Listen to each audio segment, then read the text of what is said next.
스가랴 시대는 어둠의 시대였습니다.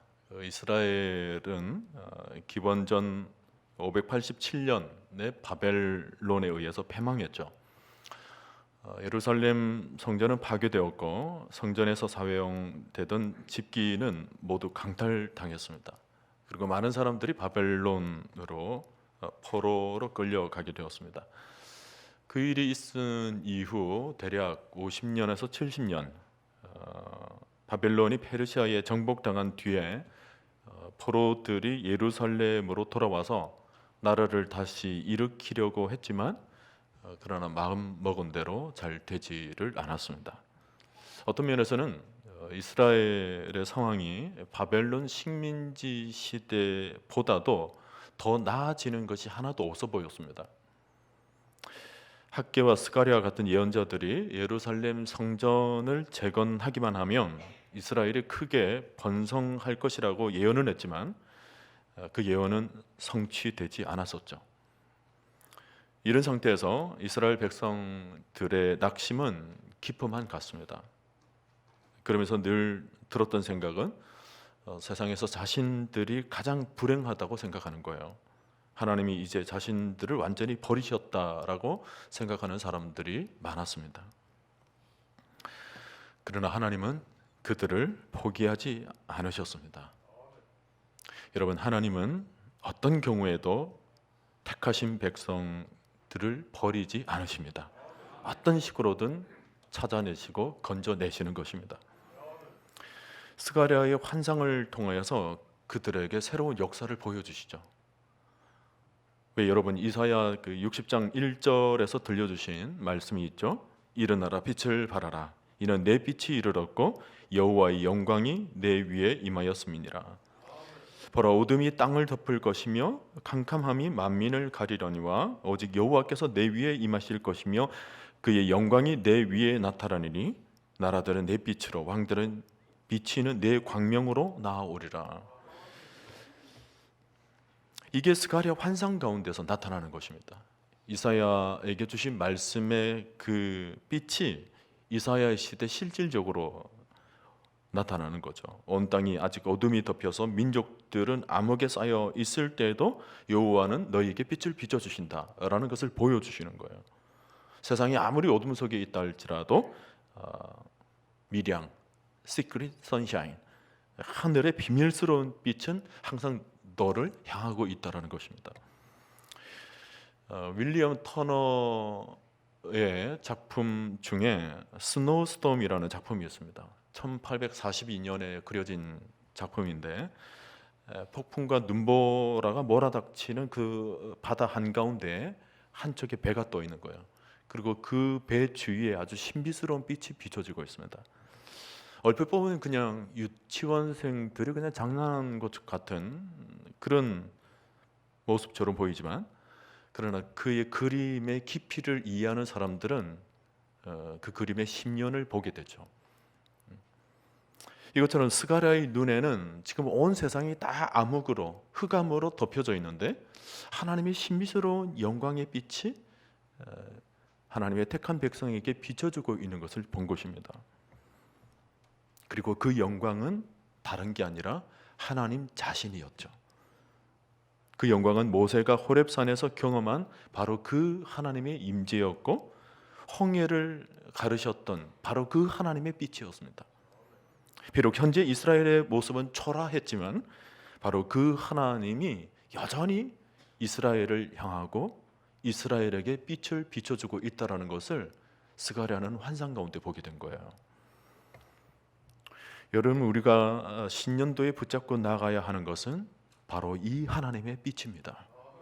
다르게 표현하면 다른 것이 전혀 섞여 있지 않은 하나님의 순결하심, 하나님의 아주 순수하고 청결하신 하나님만의 영광이죠. 하나님만 영광을 나타내는, 하나님만 빛나게 되는 하나님의 본질입니다. 지금까지 지상의 교회들은 너무 많은 것들로 하나님의 빛을 가리게 했습니다. 나름대로 한다고는 했는데 사실은 그게 하나님의 빛을 더 가리게 만들었던 거예요. 신앙생활을 잘 한다고 했는데 가만히 들여다보면 너무 인간적인 것들이 너무 많았고 뭔가 열심을 내는 것 같았는데 그 속에는 세속적인 요소도 들어가 있었던 것입니다. 여러분, 하나님은 우리 인간의 것이 전혀 필요 없으신 분이십니다. 그분은 그분 스스로가 완전하신 분이십니다. 우리 인간의 도움이 전혀 필요가 없는, 어떤 인간의 어떤 화려한 포장지가 전혀 필요가 없는 스스로가 전능하신 분이시고 완전하신 분이시고 영원하신 분이십니다. 여러분, 우리는 이 하나님을 그대로 받아들이고 그대로 믿어야 합니다. 인간적인 생각을 덧붙이면 안 돼요. 지금 우리에게 필요한 것은 그 믿음의 순수성의 회복, 순수한 하나님의 것만 붙들고 나가면 되는 것입니다. 영화 언건퀴 꽃에 보면 잭 니콜슨과 메릴 스트립이 어느 날 길거리를 가는데 길거리에 쓰러져 있는 창녀를 보게 돼요. 당신은 누굽니까?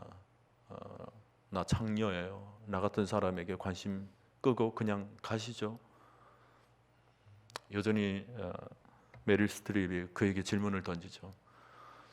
당신이 지금은 창녀이지만 이 생활 이전에는 뭐였습니까?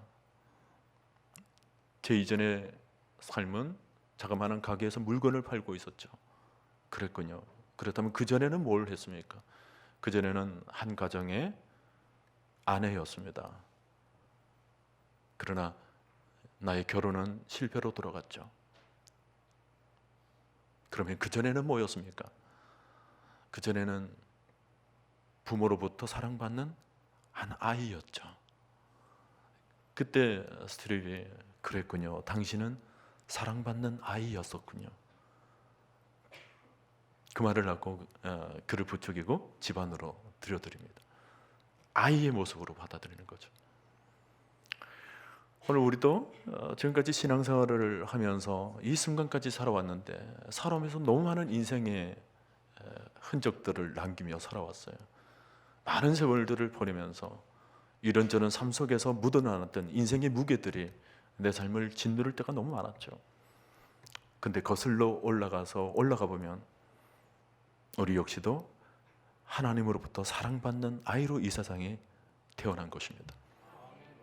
하나님께서 가장 순결한 모습으로 우리를 이 시대 가운데 태어나게 하셨고 하나님의 그 순결한 마음으로 우리를 안아주셨던 그때가 있었어요. 그 순간이 바로 하나님의 영광이 우리 가운데 세상에 그 어떤 것도 묻어있지 않은 하나님의 영광의 빛을 쫙 비춰주는 그 아름다운 믿음의 본질이 있었어요. 신앙의 본질은 바로 그것입니다. 우리를 안아주셨던 그때의 모습, 우리가 그 힘을 붙잡게 되면 이 세상을 살아갈 때 늘 하늘의 능력을 덧입고 살아가게 되는 것입니다. 2023년 우리 교회의 목표는 본질로의 회복으로 정했습니다. 기도 가운데 하나님이 우리를 부르신 처음 모습으로 돌아가자는 것입니다. 우리가 십자가 앞에서 울고 또 울었던 그 순간, 더 나아가서 우리를 안아주셨고 우리를 불러주셨던 그때 그 첫 음성으로 돌아가는 거예요. 그 순결한 빛이 우리의 희망이고 우리의 능력이고 우리 믿음의 기초인 것입니다. 하나님이 성경을 통해서 늘 보여주고자 하신 것은 바로 이런 하나님의 빛이죠. 성경에 나오는 모든 인물들은 하나같이 이 본질을 붙잡고 나아갔을 때 세상이 알지 못하는 힘을 드러내며 살아갈 수가 있었습니다. 히브리서에 나오는 인물들을 보세요. 그들은 믿음으로 나라들을 이기고 사자들의 입까지 막고 불의 세력을 멸하고 칼날을 피하기도 했습니다. 그들이 무슨 능력이 있어서가 아니에요. 세상적인 지식이 있어서가 아닙니다. 하나님께서 그에게 부어주셨던 놀라운 그 순결한 믿음, 그거 하나 붙잡고 나아갔던 거예요. 그랬더니 연약한 가운데서도 강하게 되었고 전쟁에서 용감하게 이기게 되었고 창과 칼과 방패가 없다 할지라도 자그마한 돌멩이 하나로도 이길 수가 있었어요. 유리하여 궁핍하고 환난하고 학대를 받았지만 하나님 주시는 힘으로 다 이겨내니까 성경은 그런 사람을 세상이 감당하지 못하였느니라 그렇게 표현을 하죠. 여러분, 우리는 신년을 맞이하면서 또다시 하나님의 성전에 나와 첫 예배를 지금 드리고 있습니다. 이 순간 우리의 마음을 지금 점검해야 되는 것은 우리 안에 지난날의 상처들이 아니에요. 지난날의 실패와 지난날들의 좌절과 절망의 문제가 아닙니다. 제가 성공연신제를 들으면서 그 모든 것들은 그냥 하나님께 다 내어드리세요. 그 단에 우리가 알지 못하는 하나님의 뜻이 있었고, 내가 고난을 당하고 고통을 당하는 그 순간에 내가 알지 못하는 하나님의 기쁘신 마음이 있었어요. 근데 그 마음은 이 땅에서 알려주시면 감사한 일이지만 알지 못하는 일은 그냥 하나님께 맡기세요. 그리고 천국에 가서 푸는 것입니다. 하나님 앞에 모든 것을 내어놓을 때 하나님께서 그때 알려주실 때가 있어요. 중요한 것은 우리가 그것을 붙잡기보다, 나의 과거의 삶을 붙잡기보다 지금 순결하게 나에게 다가오시는 하나님의 빛을 바라봐야 되죠. 하나님의 영광. 여러분, 우리 삶에 고난이 온다고 해서 무너지는 것이 아닙니다. 어려움이 찾아온다고 해서 쓰러지는 것이 아니에요. 고난이 오더라도 하나님의 빛이 내 안에 비춰지고 있으면 우리가 사는 것입니다. 아무리 세상에 흔들림이 있더라도 우리는 다시 일어날 수가 있게 되는 것입니다. 욥을 한번 보세요. 욥기서에서 사단이 욥을 공격하는 것은 사실은 재물이 아니었습니다. 신앙의 본질이었어요. 사단이 이 부분을 시험해 보자라는 거예요. 욥이 어찌 까닭 없이 하나님을 경외하리까? 욥이 하나님을 잘 섬기는 것은 다른 이유가 있을 것이라는 거예요. 부수적인 이유가 있을 거라는 거예요. 이제 주의 손을 펴서 그의 모든 소유물을 치소서. 그리하시면 틀림없이 주를 향하여 욕할 것입니다. 낭망할 것입니다. 좌절할 것입니다. 욥의 본질을 시험해 보자라는 거예요. 그런데 이 시험에서 욥은 신앙의 본질을 이렇게 말합니다. 욥기 1장 21절에서 내가 모태에서 알몸으로 나왔사온즉 또한 알몸이 그리로 돌아가올지라 주신 이도 여호와시요 거두신 이도 여호와이시오니 여호와의 이름이 찬송을 받으실지니이다. 우리 교회도 주신 이도 여호와시요 취하신 이도 여호와이시니 오직 여호와만이 찬송을 받으실지어다. 우리 믿음의 본질이 어디 있었냐는 거예요. 욥을 건드려 보면서 욥의 본질은 재물이 아니었다라는 것입니다. 물질이 아니었다라는 거예요. 욥의 가슴에는 선명하게 하나님을 향한 마음의 믿음이 선명했습니다. 여러분, 믿음의 본질이 흔들리지 않으니까 어떤 고난이 와도 흔들림이 없는 거예요. 너끈한 것입니다. 오늘날 기독교를 보면 본질이 훼손되는 경우가 너무나도 많습니다. 최근에 어느 군소신학교에서 신학생들 MT를 하는데 절간에 가서 MT를 했답니다. 신학교인데 신학생들에게 승복을 입히고는 반야심경을 공부시켰다는 거예요. 도대체 어떻게 해서 이런 일이 일어납니까? 본질을 잃어버렸기 때문에 그래요. 또 어떤 교회는 유명한 승려를 초청해서 교회에서 설법을 하게 했다고 합니다. 어떻게 거룩한 강단에 승려를 세워서 설법을 하게 합니까? 여러분, 지금 교회에서 이런 일이 벌어지고 있습니다. 겉으로 보기에는 종교인들이 서로 친하게 지내는 모습이 보기 좋아 보이죠. 그래서 그런 일이 일어나면 세상 언론들이 와가지고 저 교회는 굉장히 폭이 넓은 교회다, 그런 것을 인도하는 종교인을 향하여서 이 대인배들이다, 세상을 모든 것을 다 포용하는 사람들이다, 그렇게 여겨지고 그렇게 비춰지지만, 그러면서 한편에서는 또 뭐예요? 진리를 얘기하는 목사들에 대해서는 아주 쪼잔한 독선주의라고 아주 혹독하게 비판을 하죠. 여러분, 우리가 지금 그런 시대를 살아가고 있어요. 여러분, 말세가 되면 이런 현상이 두드러집니다. 우리 예수님께서 말씀하시기를 너희가 사람의 미혹을 받지 않도록 주의하라. 많은 사람이 내 이름으로 와서 이르되 나는 그리스도라 하여 많은 사람을 미혹하리라, 그렇게 말씀하셨어요. 이게 말세가 되면 거짓 선지자들이 많이 일어나서 사람들을 한없이 미혹해 한다는 것입니다. 진리가 왜곡되고 적그리스도가 난무하게 되고 또 다원주의가 판을 치고 이단들이 득세하게 되고 인간이 신의 자리에 앉아서 정말 영이 혼탁해하는 일들이 얼마나 많이 주위에서 일어나게 되는지 모른다는 거예요. 저는 기도합니다. 우리 길동교회 강단은 철저히 하나님만 드러나게 하여 주시옵소서. 모든 성도들이 하나님의 빛만 붙들고 아주 청결하고 순결한 믿음을 가지게 하여 주시옵소서. 여러분, 그러기 위해서는 여러분들이 하나님을 더 깊이 알아가야 합니다. 진리를 제대로 알아야 되는 거죠. 그냥 이게 구호만 해서 되는 것이 아니고 하나님의 말씀을 정확하게 알아야 됩니다. 오늘날 성도들은 너무 자기 신앙에 빠져 있는 경우가 많습니다.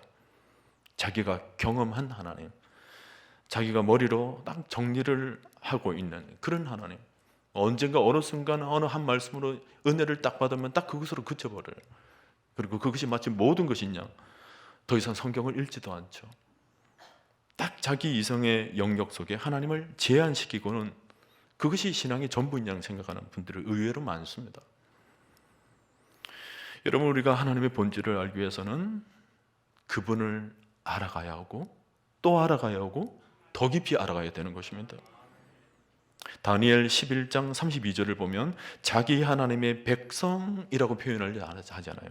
자기 하나님을 아는 백성이라고 말을 합니다. 호세아 6장 6절에서도 보면 나는 인애를 원하고 제사를 원하지 아니하며 번제보다 하나님을 아는 것을 원하노라 그랬어요. 이 자리에서 우리가 제사와 예배를 드리는 것이 중요한 것이 아니고 하나님을 알아가는 것이 중요하죠. 에베소서 1장 17절 영광의 아버지께서 지혜와 계시의 영을 너희에게 주사 하나님을 알게 하시고, 하나님 자신을 알도록 계시의 영, 말씀의 영을 부어주실 때 우리가 그분 앞에서 우리의 영을 활짝 열어야 되는 것입니다. 요한복음 17장 3절에서는 영생을 뭐라고 말씀하시냐면 영생은 곧 유일하신 참 하나님과 그 다음 그가 보내신 자 예수 그리스도를 아는 것이니라 그랬습니다. 여러분, 이 말씀을 잘 보세요. 우리가 영생을 얻었다라는 말을 굉장히 많이 하죠. 근데 영생이 뭐라고요? 영생은 하나님을 알고 예수 그리스도를 아는 것이다, 이렇게 정의를 내리고 있습니다. 여러분들이 구원을 받았습니까? 그러면 하나님 말씀을 알아야 하는 것입니다. 여러분들이 하나님 말씀을 압니까? 그러면 영생을 얻습니다. 이것이 굉장하게 밀접하게 연결이 되어 있다는 거예요. 여러분, 믿음은 하나님을 아는 것만큼 자라가게 되어 있습니다. 바울 사도가 그랬죠. 우리의 믿음의 분량이 그리스도의 장성한 분량에 이르기까지 자라가라고 말씀하고 있어요. 끊임없이 자라가라고 해요. 우리가 한 사람 한 사람이 모두 작은 예수가 될 때까지 예수님만큼 자라가라는 거예요. 오늘 나 자신을 봤을 때 아직까지 예수가 되기는 걸렀어라고 얘기를 하시는 분은 아주 자라갈 영역이 있는 겁니다. 내가 더 자라가야 되겠다 생각하시면 되는 거예요. 여러분, 좋은 신자란 하나님을 아는 일에 사모함을 가지고 있어요. 내가 하나님을 더 알아가야 되겠다. 그분이 하신 말씀이 무엇인지 내가 정확하게 더 알아가야 되겠다.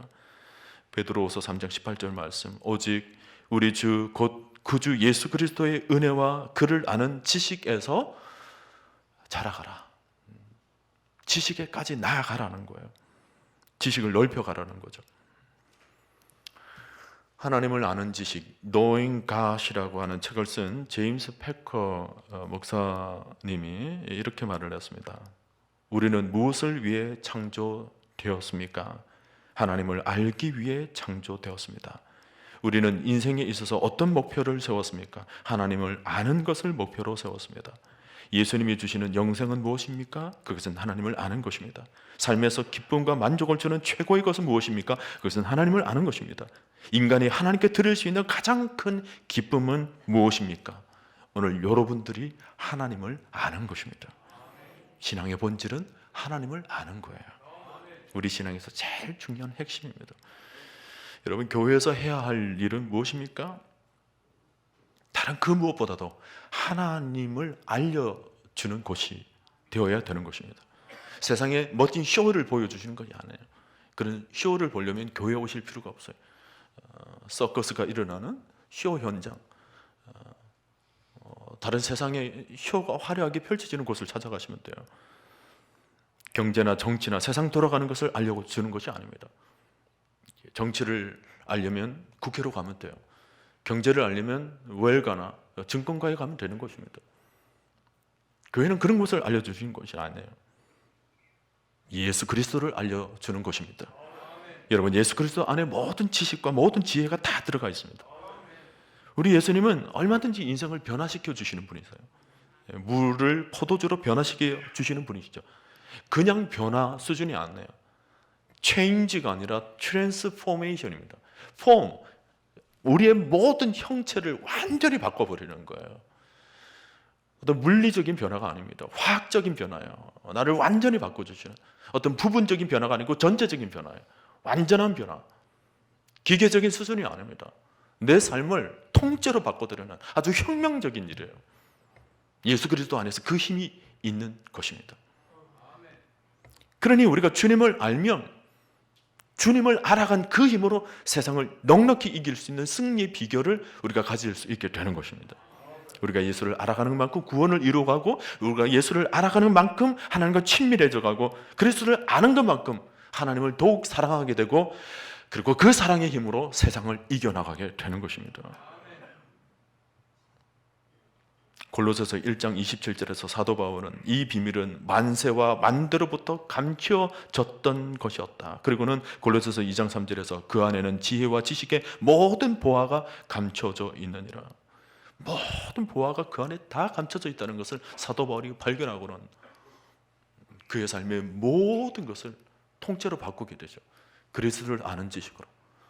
사도 바울은 모든 것을 알고 있을 정도로 세상에 많은 학식을 가지고 있었던 사람이에요. 근데 모든 자기가 아는 것들보다 그리스도 안에 담겨져 있는 그 고결한 지식이 너무 광활하고 광대한 것이었기 때문에 자기가 가지고 있었던 것을 다 던져버려요. 배설물로 여기죠. 그리고 하나님을 아는 지식으로 그는 결단하고 표대를 향해서 나가게 된 것입니다. 세상에 자그마한 기술 하나 얻기 위해서 얼마나 많은 돈을 지불을 합니까? 근데 막상 돈을 지불하고 그 지식을 얻어서 그 지식의 본질을 캐내고 보니까 아무것도 아닌 거예요. 하하, 이걸 이렇게 하면 되겠구나. 식당에서 어느 누가 식당의 비결을 알아내기 위해서 엄청난 돈의 개런티를 지불하고 알아냈는데 간단한 거예요. 자기가 지금까지 넣고 있던 조미료의 순서만 바꿔도 맛이 달라지더라는 것을 깨닫게 되고는 내가 이것을 알려고 이 많은 돈을 지불했나.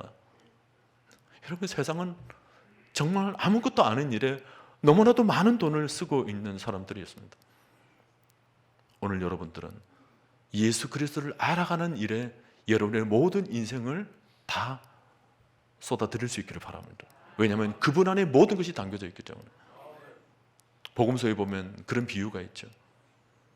마태복음 13장 45절에 천국은 마치 좋은 진주를 구하는 장사와 같으니 진주 하나의 그 값어치를 발견하며 자기의 모든 소유를 다 팔아버렸다. 왜냐하면 그 진주가 어마어마한 가치를 가지고 있기 때문에. 여러분, 그 가치를 모르면 그런 일이 일어나지를 않아요. 내가 왜 팔아? 내가 왜 예수를 따라가?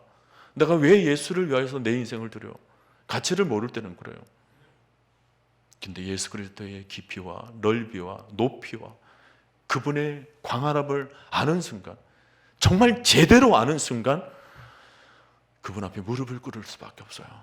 나의 모든 것이 되시는 하나님. 세상에 얻은 것들은 다 이 땅에 내가 살아가는 딱 한 시대에 제한된 것들 뿐입니다. 근데 예수 그리스도는 그렇지가 않아요. 알파와 오메가 되시는 그 하나님은 창세전에 이미 계셨던 놀라운 가치였고, 그러다가 내가 살아가는 이 시대에 잠깐 나에게 빛을 비추시다가 그리고 영원한 빛까지 나를 인도해 주시는 영원 불멸의 빛인 것입니다. 그 예수 그리스도의 가치를 안다면 아마 여러분 지금 내가 예배를 드리고 있는 이 모습조차도 얼마나 초라하게 느껴지는지 아마 여러분 놀랄 거예요. 누군가 그래서 천국에 가면 두 가지 이유 때문에 놀란다고 그래요. 이 땅에서 예수를 믿을 때는 몰랐는데 천국에 올라가 보니까 너무 광활하고 너무 높으신 분이 앞에 계시는 거예요. 온 천지를 주관하시는 하나님이 내 앞에 계시는데 내가 믿었던 하나님이 이런 분이었나, 그것 때문에 놀란답니다. 내가 지금까지 찬송 드렸던 하나님, 내 찬송을 받아주신 하나님이 이렇게 크고 광활하신 분이었나, 그것 때문에 놀란답니다. 그리고 또 하나 놀라는 것은 그런 광활하신 분이 나를 선택하셨나, 나에게 눈길을 주시고 나를 사랑해 주셨나, 그것 때문에 놀란답니다. 사도 바울은 그것을 발견했어요. 그래서 빌립보서 3장에서 내게 유익하던 것들을 다 해로 여길 뿐만 아니라 또한 그 모든 것을 해로 여기면 내 주 그리스도 예수를 아는 지식이 가장 고상하기 때문에 내가 그를 위하여 모든 것을 잃어버리고 배설물로 여기면 그리스도를 얻고 그 안에서 발견되려 함이니, 나 자신이 발견되는 거예요. 다시 그분 앞에서. 오늘 여러분들이 여러분 스스로가 어떤 가치를 가지고 있는지 여러분 아십니까? 내가 내 인생을 스스로 바라봤을 때는 별로 가치가 없는지 모르지만 여러분 자신의 가치를 생각하기 이전에 여러분을 부르신 하나님의 가치를 먼저 발견하십시오. 그분 앞에, 그 광활함 앞에 여러분 자신도 달리 보일 것입니다. 여러분 기억하세요. 우리가 교회만 왔다 갔다 하고 신앙의 연수만 하루하루 쌓아가고 있는 게 중요한 것이 아닙니다. 신년을 맞이해서 또 한 해를 시작하고 그런 수준이 문제가 아니에요. 내가 1년을 신앙생활 하더라도 제대로 된 신앙을 해보는 것이 중요합니다. 단 하루를 살더라도 제대로 된 신앙으로 하나님 앞에 제대로 된 예배를 드리고 제대로 된 찬송을 하고 제대로 된 기도로 하나님께 아뢰고 하나님의 말씀을 한 말씀을 듣더라도 그 말씀을 강력하게 제대로 된 믿음으로 내 신비에 새기는 작업이 필요합니다. 아브라함이 알고 이삭이 알고 야곱이 알고 요셉이 알았던 하나님, 모세가 알았던 하나님, 다윗이 알았던 하나님, 사도 바울이 알았던 그 하나님을 오늘 우리가 예배하고 있는 것입니다. 이사야 11장 9절에서 내 거룩한 산 모든 곳에서 해됨도 없고 상함도 없을 것이니 이는 물이 바다를 덮음같이 여호와를 아는 지식이 세상에 충만할 것임이니라. 온 세상에 여호와를 아는 지식으로 가득 차 있는 순간을 선지자는 바라봤던 거예요. 여러분, 신앙의 본질이 회복되는 것은 내 안에 하나님을 아는 지식으로 충만해져 가는 것입니다. 세상의 것들이 아니에요. 세상의 생계를 위한 그런 지식의 수준이 아닙니다. 내 안에 그리스도를 아는 지식으로 가득 채우는 일, 그것이 바로 내 안의 부흥이에요. 우리 교회가 부흥한다고 그랬을 때 무슨 이 성전에 많은 사람들이 오는 그런 수준, 내 부흥을 하나님께서 바라보고 있는 것이 아니고 단 이 자리에 단 한 사람이 있다 할지라도 그 마음 가운데 예수 그리스도를 아는, 하나님을 아는 지식으로 그 심령 가운데 충만해져 있다면 하나님은 그를 사용하시는 것입니다. 그를 통하여서 세상에 놀라운 역사를 일으켜 주시는 것입니다. 저는 우리 교회 부흥을 생각하면 늘 기도하는 것이 그래요. 하나님, 우리 교회 이 전에서 예배를 드리는 모든 성도들의 심령 가운데 하나님을 아는 지식으로 그 심령을 충만히 채워 주시옵소서. 오늘 우리가 스가랴서를 펴놓고 있는데 이 스가랴 말씀은 예수님의 초림과 재림을 예언하면서 예수 그리스도가 어떤 분이신지를 환상으로 선명하게 보여주시는 말씀이에요. 여러분, 오늘 본문을 잠시 한번 보세요. 오늘 스가랴 본문은 예수 그리스도가 진리의 본질이 되신다는 것을 네 가지 단어로 설명합니다. 위로 좀 여러분 올라가셔서 4절을 한번 보세요. 스가랴 10장 4절 말씀, 첫째로 뭐가 나오냐면 모퉁이 돌이 나옵니다. 여러분, 건물이 지어질 때 제일 중요한 것은 모퉁이 돌이죠. 특히 중동 지방의 건축법은 두 개의 벽을 연결할 때 이 모퉁이 돌이 굉장히 중요한 역할을 합니다. 가장 그 건축물에 있어서 기초가 되는 거. 이 기초를 튼튼히 쌓아야 그 위에 벽들이 무너지지 않고 건물이 제대로 세워지게 되는 거예요. 예수 그리스도께서 모퉁이 돌이 되신다는 것입니다. 그리고 또 두 번째는 뭐라고 기록합니까? 말뚝이라고 그래요. 예수님이 말뚝이 되신다. 우리나라에서는 평소에 잘 쓰지 않는 표현이지만 말뚝은 히브리 민족, 이스라엘 백성들에게는 아주 중요한 의미를 가지고 있습니다. 그들은 우리처럼 집을 짓는 것이 아니고 장막과 텐트를 치며 살아갈 때 그 텐트를 흔들리지 않도록 연결시키는 가장 중요한 역할이 바로 말뚝이에요. 말뚝을 딱 짓고 딱 고정하면 집이 흔들림이 없습니다. 마찬가지로 우리의 신앙에 있어서 주님을 내 삶의 말뚝으로 삼는 거예요. 그랬을 때 내 인생이 흔들리지 않는 것입니다. 주님에게서 시선을 떼면 내 인생이 흔들리게 되어 있어요.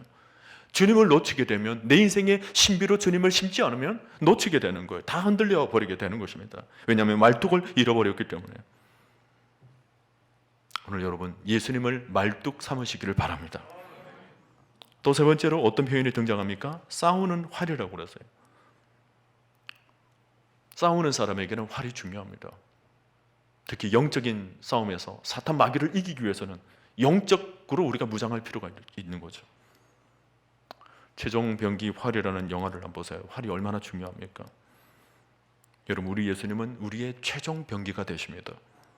저는 그 영화에서 마지막 대사에서 나름대로 은혜를 받았어요. 두려움은 직시하면 그뿐, 바람은 계산하는 것이 아니라 극복하는 것이다. 여러분 인생에 두려움이 생길 때 예수님만 직시하면 인생을 계산할 필요가 없습니다. 주님이 주시는 힘으로 극복하기만 하면 되는 거죠.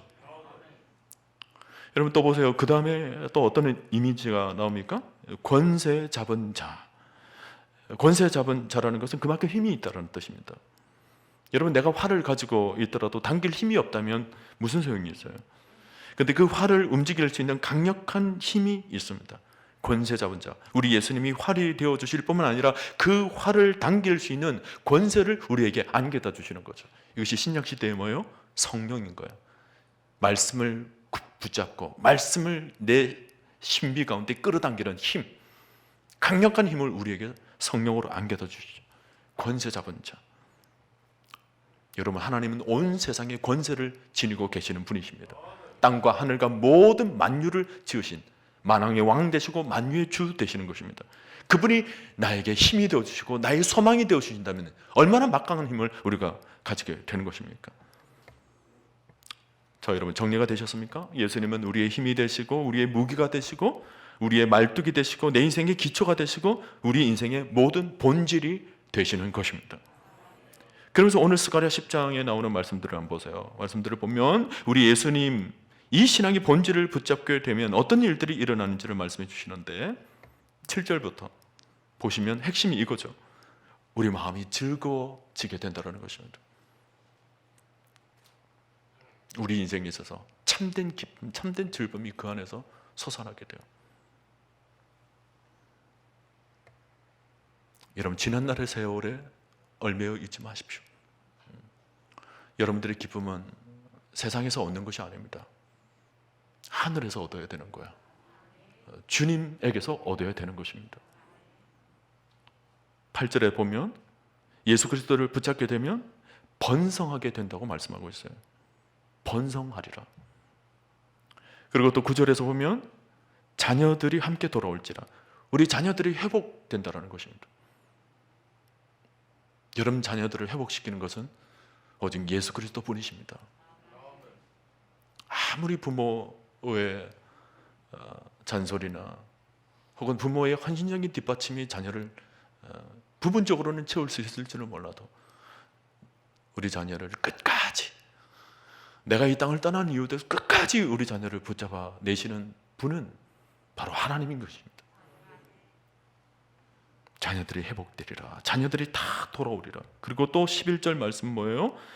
내가 그들이 고난의 바다를 지나갈 때에 바다 물결을 치리니 나일의 깊은 곳이 다 마르겠고 아수르의 교만이 낮아지겠고 애굽의 규가 없어지리라.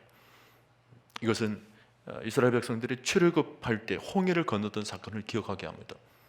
앞에 장애물이 있어요. 홍해만하는 건너지 못하는 내 힘으로는 도저히 이겨내지 못하는 삶의 무게가 앞에 통 안에 있는 것입니다. 실제로 그렇죠? 우리의 지나간 흔적들을 바라보게 되면 힘이 빠질 때가 너무 많아요.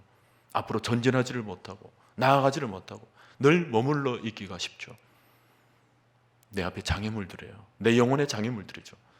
그런데 그때 하나님께서 어떻게 하신다고요?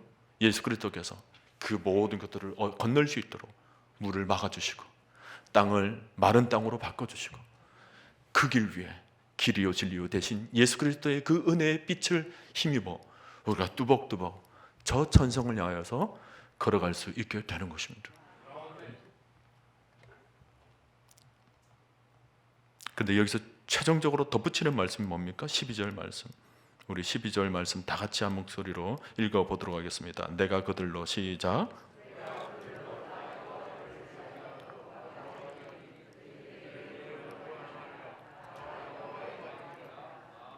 여기 보면 견고하게 하리니 그랬어요. 우리 하나님이 견고하게 해주시겠다라는 거예요. 우리 자신의 힘, 우리 자신의 연약함으로는 모든 것을 안겨다 주어도 우리 힘으로 어떻게 할 수가 없을 때도 많아요. 근데 그때조차도 우리의 마음을, 우리의 영혼을 견고하게 만들어 주시겠다는 하나님의 약속입니다. 내 이름으로 행하리라. 내 이름으로 물이 바다를 덮음같이 여호와를 아는 지식을 차고 넘치게 되는 순간, 우리 안에 그분을 아는 지식으로 차고 넘치게 되는 순간 이 놀라운 힘이 내 안에 용솟음 치는 것을 황홀하게 우리가 경험하게 되는 거죠. 그런데 조건이 하나 있어요. 견고하게 되려면 어떻게 해야 됩니까? 그 말 앞에 여호와를 의지하여라는 말이 있습니다. 여러분 신년 새해에는 견고한 믿음으로 하나님을 절대적으로 의지하시기를 바랍니다. 이것이 금년에 우리 교회가 품게 될 본질 회복의 비전입니다. 마태복음 6장 33절 너희는 먼저 그의 나라와 그의 의를 구하여라. 그러면 이 모든 것을 너희에게 더하시리라. 우리 신앙의 목표점 선명하게 그의 나라와 그의 의를 바라보고 뚜벅뚜벅 한 믿음으로 한 마음으로 나아가는 것입니다. 여러분 뒤를 돌아보지 마십시오. 롯의 처는 뒤를 돌아보다가 소금 기둥이 되어버렸어요. 애써 뼈아픈 상처와 고통과 아픔이 있고 절망과 좌절이 있었던 과거를 돌아봐도 아무 소용이 없는 것입니다. 이미 지나간 일이에요. 옛것은 지나갔으니 보라 새 것이 되었도다. 이전 일은 기억하지 말고 옛날 일은 생각하지도 말라. 우리의 모든 것은 그냥 하나님께 맡겨드리세요. 이 땅에서 풀지 못하고 이해되지 못하고 이 땅에서 받아들일 수 없는 것들은 그냥 하나님께 맡겨드리는 것입니다. 우리가 천국에 올라가면 하나님께서 그때 다 이 얘기를 해주실 거예요. 그건 그것 때문에 그렇게 된 거야. 그건 그렇기 때문에 된 거야. 여러분 모든 것은 하나님의 뜻 아래에 있습니다. 하나님께서 어떤 마음, 어떤 뜻을 가지고 계신지 우리가 이 땅에 살면서는 100% 다 알 수가 없어요. 알 수 없는 일을 알려고 애써 노력할 필요는 없습니다. 그냥 하나님께 맡겨드리고 우리가 해야 할 일은 뭐예요? 오직 그의 나라와 그의 의만 생각하는 거예요. 앞날만 생각하는 것입니다. 하나님께서 만들어주실 새날, 새롭게 펼쳐갈 그 놀라운 역사들. 참된 신자는 지나간 세상에 마음을 두지 않습니다. 오직 하나님 나라에 가슴을 두고 가장 고귀한 예수 그리스도를 가슴에 품고 그의 의와 그 나라의 역사의 비전을 품고 전진하는 것입니다. 표대를 향해서 전진하는 것입니다. 이전에 좋았던 것도 다 내려놓는 거예요. 그때가 좋았다. 좋았던 것은 감사한 일이에요. 근데 앞으로 더 좋아질 것입니다. 하나님께서 더 역사를 일으켜 주실 거예요. 사랑하는 성도 여러분, 우리 모두 예수 그리스도의 빛과 하나님의 영광만 따라가는 금년 한 해 더 나아가서 우리의 전 인생이 될 수 있기를 바랍니다. 우리가 인생에서 여러 해를 사는 것이 중요하지 않습니다. 하늘을 살더라도 하나님 안에서 정말 제대로 된 믿음으로 참된 기쁨을 누리며 살아가야 될 줄로 믿습니다. 금년 한 해 여러분들이 여러분의 신앙의 본질, 신앙의 기초를 탄탄하게 다지십시오. 신년을 힘차게 시작하면서 여러분 모두가 그리스도를 알아내는 이 신앙의 본질에 예배를 통하여서, 기도를 통하여서, 또 말씀을 통하여서, 또 성도들 간의 영적인 교제를 통하여서 떠나가서 전도와 선교를 통하여서 나의 모든 삶을 견고하게 세워 나갈 수 있기를 주님의 이름으로 간절히 축원드립니다. 하나님 아버지, 우리 모두에게 예수 그리스도의 반석으로 믿음을 세우게 하시니 감사드립니다. 주님, 이 반석을 견고하게 만들게 하시고 그 반석의 터전 위에 우리의 신앙을 다시 쌓아 올릴 수 있도록 금년 안에 의미 있는 한 해를 보낼 수 있도록 우리 모두를 영적으로 축복해 주시옵소서. 믿음의 복을 주시고 가정의 복을 주시고 이른 비와 늦은 비의 복을 주시고 자녀들도 회복되게 하여 주시고 모든 나의 신앙, 나의 삶, 그리고 우리 교회, 더 나아가서 이 시대를 하나님 여호와를 아는 지식으로 가득 차도록 회복시켜 주시옵소서. 모든 것을 하나님께 의탁드리옵고 살아계신 예수님의 이름으로 기도드리옵나이다. 아멘.